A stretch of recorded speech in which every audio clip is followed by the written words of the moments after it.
execute the office of President of the United States. That I will faithfully execute the office of President of the United States. And will, to the best of your ability, and will, to the best of my ability, preserve, protect, and defend the Constitution of the United States. Preserve, protect, and defend the Constitution of the United States. So help you God. So help me God.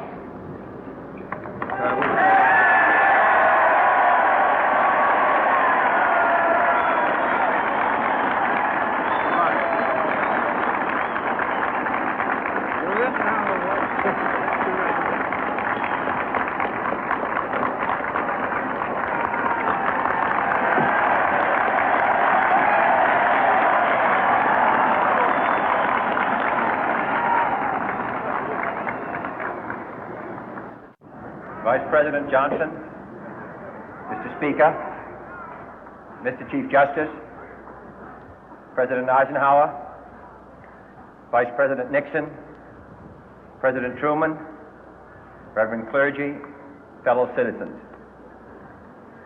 We observe today not a victory of party, but a celebration of freedom, symbolizing an end as well as a beginning, signifying renewal as well as change. For I have sworn before you and Almighty God the same solemn oath our forebears prescribed nearly a century and 3/4 ago. The world is very different now, for man holds in his mortal hands the power to abolish all forms of human poverty and all forms of human life. And yet the same revolutionary beliefs for which our forebears fought are still at issue around the globe. The belief that the rights of man come not from the generosity of the state, but from the hand of God. We dare not forget today that we are the heirs of that first revolution.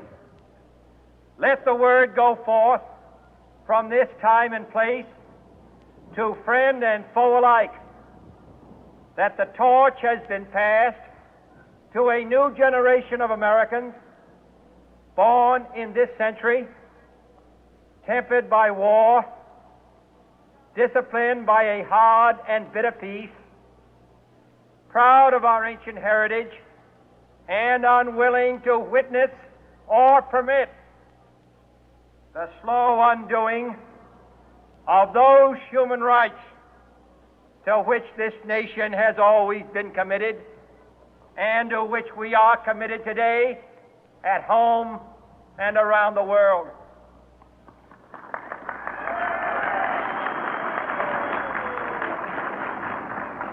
Let every nation know, whether it wishes us well or ill, that we shall pay any price, bear any burden, meet any hardship, support any friend, oppose any foe to assure the survival and the success of liberty.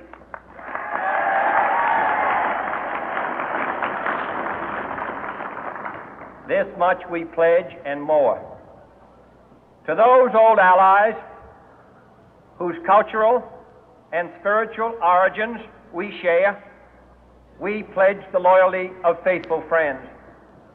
United, there is little we cannot do in a host of cooperative ventures. Divided, there is little we can do, for we dare not meet a powerful challenge at odds and split asunder. To those new states whom we welcome to the ranks of the free, we pledge our word that one form of colonial control shall not have passed away, merely to be replaced by a far more iron tyranny.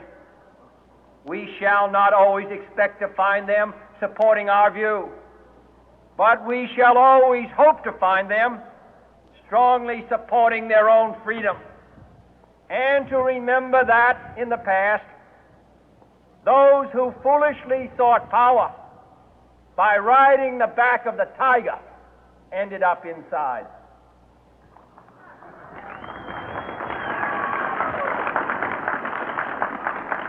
To those people in the huts and villages of half the globe struggling to break the bonds of mass misery, we pledge our best efforts to help them help themselves for whatever period is required, not because the communists may be doing it, not because we seek their votes, but because it is right. If a free society cannot help the many who are poor, it cannot save the few who are rich.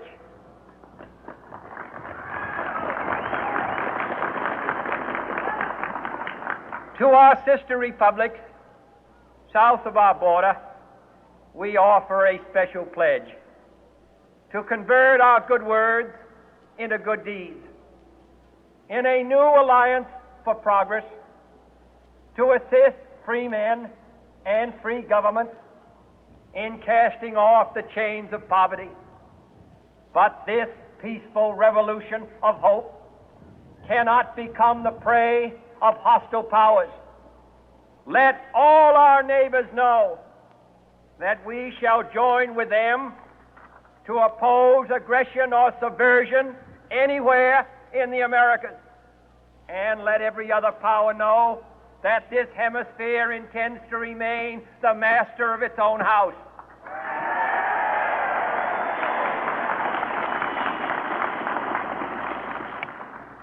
To that World Assembly of Sovereign States, the United Nations, our last best hope, in an age where the instruments of war have far outpaced the instruments of peace, we renew our pledge of support to prevent it from becoming merely a forum for invective, to strengthen its shield of the new and the weak, and to enlarge the area in which its writ may run. Finally, to those nations who would make themselves our adversary, we offer not a pledge, but a request that both sides begin anew the quest for peace.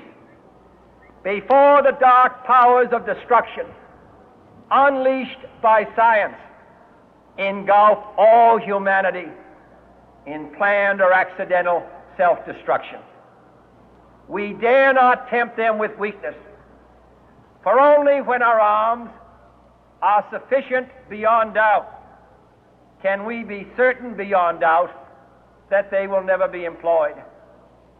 But neither can two great and powerful groups of nations take comfort from our present course, both sides overburdened by the cost of modern weapons, both rightly alarmed by the steady spread of the deadly atom, yet both racing to alter that uncertain balance of terror that stays the hand of mankind's final war.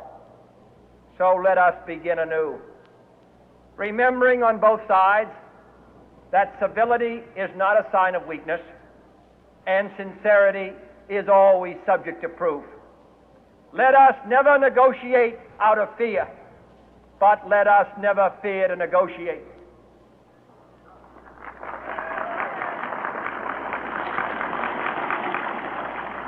Let both sides